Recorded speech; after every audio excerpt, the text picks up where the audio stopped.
जय माता दी दोस्तों, आज की इस वीडियो में हम जानेंगे कि इस वर्ष यानी 2025 में चैत्र नवरात्रि की अष्टमी और नवमी तिथि कब मनाई जाएगी। साथ ही हम यह भी जानेंगे कि नवरात्रि के आखिरी दिन यानी कि अष्टमी या नवमी के जिस दिन भी आप कन्या पूजन करते हैं उस दिन हमें पूजा कैसे करनी है। तो चलिए देखते हैं। आप चाहे तो अष्टमी को कन्या पूजन कर सकते हैं या आप नवमी को भी कन्या पूजन कर सकते हैं।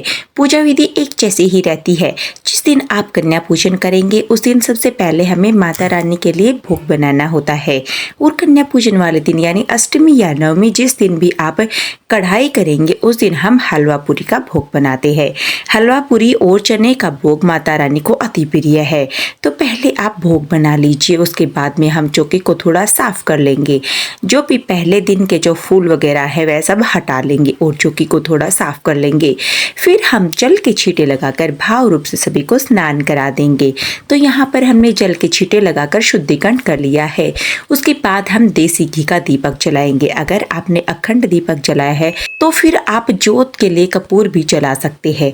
तो यहाँ पर मैंने दीपक जला लिया है। धूप दीप जलाने के बाद में फिर हम सभी को तिलक कर देंगे। कलावा चुनरी वगैरह पहले ही हम चढ़ा चुके हैं, बाकी बात इस दिन आप सिर्फ जल के छींटे लगाकर तिलक कर देंगे।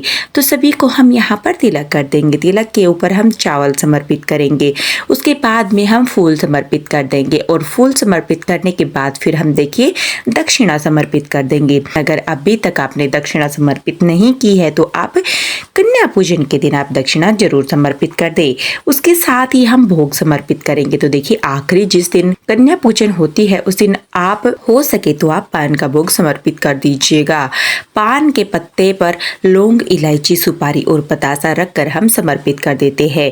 इसके बाद हम हलवा पूरी चने का भोग लगा देते हैं। तो हलवा पूरी चने का भोग अगर आप अष्टमी की कढ़ाई करते हैं तो अष्टमी के दिन लगाइएगा। अगर आप नौमी की कढ़ाई करते हैं तो नौमी के दिन आप यह भोग जरूर लगाइएगा। माता रानी को हलवा पूरी अति प्रिय है तो आप यहाँ पर हलवा पूरी का भोग चढ़ा देंगे। साथ ही आपके पास कोई ऋतु फल अवेलेबल है तो आप वह ऋतु फल भी यहाँ पर भोग जरूर लगाइए। इसके बाद फिर हम जल समर्पित करेंगे और जल समर्पित करने के बाद में अगर आप कोई भी पाठ करते हैं, व्रत कथा सुनते हैं तो इस समय पर आप सुन सकते हैं। उसके बाद में हमें हवन करना है। तो देखिए इस दिन आप हवन जरूर कीजिएगा। तो गाय के गोबर से बने हुए उपले को जलाकर हमने अग्नि प्रज्वलित कर ली है। हवन कुंड को भी हम तिलक कर देंगे। उसके बाद सबसे पहले घी समर्पित करेंगे ताकि अग्नि अच्छे से प्रज्वलित हो जाए। फिर हम लौंग के 2 जोड़े समर्पित कर देंगे। पतासे का भोग हमें अग्नि में समर्पित करना है। साथ ही साथ आपने हलवा पूरी चना जो बनाया है वह भोग भी आप जरूर समर्पित करेंगे। तो थोड़ा हम इसे अग्नि में समर्पित कर देते हैं। माना जाता है कि अग्नि में जो भी भोग समर्पित होता है वह सीधा भगवान को मिलता है या देवताओं को मिलता है। तो अग्नि में भोग आप जरूर समर्पित कीजिएगा। और जो पान का भोग आपने चढ़ाया है वो पान का बीड़ा भी आप इसमें समर्पित कर सकते हैं। इसमें देखिए एक लौंग हम निकालेंगे, इसमें अच्छे से फोल्ड कर लेंगे और ये लौंग हम वापस इसी में इस तरह से गड़ा देंगे तो बीड़ा बन जाएगा। इस तरह से यह पान भी हम हवन में समर्पित कर देंगे। जय माता दी बोलते हुए हमें सारी चीज़ें हवन में समर्पित करनी है। उसके बाद में हम हाथ जोड़ लेंगे। फिर हम कपूर समर्पित कर देंगे ताकि अग्नि अच्छे से प्रज्वलित हो जाए। तो ये सभी चीज़ें हम अग्नि में समर्पित कर देंगे। उसके बाद बहुत ही प्रेम पूर्वक हम आरती करेंगे। तो धूप दीप से बहुत ही प्रेम पूर्वक पहले हम गणेश जी की फिर माता रानी की आरती करेंगे। आरती करने के बाद में हाथ जोड़कर पूजा में रही कमियों के लिए क्षमा याचना करेंगे और अपनी मनोकामनाओं को पूर्ण करने के लिए माता रानी से प्रार्थना करेंगे।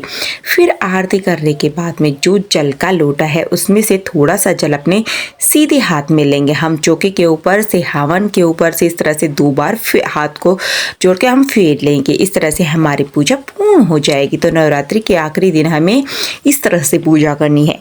पूजा के बाद में जो जल का लोटा है वह हम सूर्य देवता को अर्घ दे देंगे। और जो हमने यहाँ पर भोग चढ़ाया है हलवा पूरी चने का, अगर आपके पास आसपास कोई गाय है तो आप गाय को खिला दीजिएगा।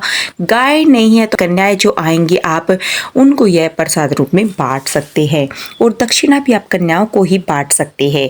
और देखिए हमारे यहाँ पर जिस दिन आप कन्या पूजन करते हैं, चाहे अष्टमी को करें चाहे नवमी को करें, जिस दिन कन्या पूजन करते हैं उस दिन पहले हम लोग पूजा कर लेते हैं, हवन वगैरह कर लेते हैं। उसके बाद में जो नारियल जो कलश पर रखा है, इस नारियल को उठा करके फिर हम तोड़कर हम जो कन्याएं आती है सब में प्रसाद रूप में बांट देते हैं। तो हमारे यहाँ पर तो ये कलश का जो नारियल है यह कन्या पूजन में ही सभी कन्याओं को बांट दिया जाता है। उसके बाद में अगर कोई प्रसाद बच जाता है तो घर के सभी सदस्यों में उनको ग्रहण कर देते हैं। कन्याओं में हम पहले इस नारियल को बांटते हैं, बाकी बहुत जगह पर यह नारियल विसर्जित किया जाता है। तो अगर आपके यहाँ पे विसर्जित किया जाता है तो आप विसर्जित कीजिएगा, कन्याओं में बांटा जाता है तो आप कन्याओं में बांट दीजिएगा। इसके साथ ही देखिए जो चौकी है, अगर आपके पास घर के में परंपरा है कि कन्या पूजन के बाद चौकी उठाते हैं, आप फिर अपने घर की परंपरा के हिसाब से ही कन्या पूजन के बाद चौकी उठा सकते हैं। लेकिन अगर हो सके तो पूरे 9 दिन तक आप माता रानी को घर में विराजमान रखें, क्योंकि नवरात्रि कहा जाता है, नवरात्रि तक माता के घर में विराजमान रहनी चाहिए। तो आप 10वीं तिथि के दिन सुबह चौकी उठाइएगा ताकि 9 दिन तक माता रानी घर में विराजमान रहे। तो यहाँ पर चौकी कैसे उठानी है, सारे सामान का क्या करना है, इसका वीडियो मैं अलग से मेरे चैनल पर डाल दूंगी। नवरात्रि के आखिरी दिन पहले हम माता रानी का पूजन करेंगे, हवन करेंगे। उसके बाद में फिर हमें कन्या जी माननी होती है, तो कन्या भोग कराना होता है। अब बात आती है कि इस वर्ष यानी 2025 में अष्टमी नवमी तिथि कब है, यानी कब हमें कन्या पूजन करना है। तो अष्टमी तिथि 30 सितंबर को बनाई जाएगी और 1 अक्टूबर को यानी 9वीं तिथि रखी जाएगी। अगर आप 9वें के दिन कन्या पूजन करते हैं तो आप 1 अक्टूबर को कन्या पूजन कर सकते हैं। आपको यह वीडियो कैसी लगी, अगर थोड़ी बहुत भी यूज़फुल लगी है तो वीडियो को लाइक कीजिएगा, ज़्यादा से ज़्यादा शेयर कीजिएगा और चैनल को सब्सक्राइब करना ना भूलिएगा ताकि हमारी हर एक वीडियो का नोटिफिकेशन आपके पास सबसे पहले पहुँच सके। तो दोस्तों हैं एक नई वीडियो के साथ, तब तक के लिए जय माता दी दोस्तों।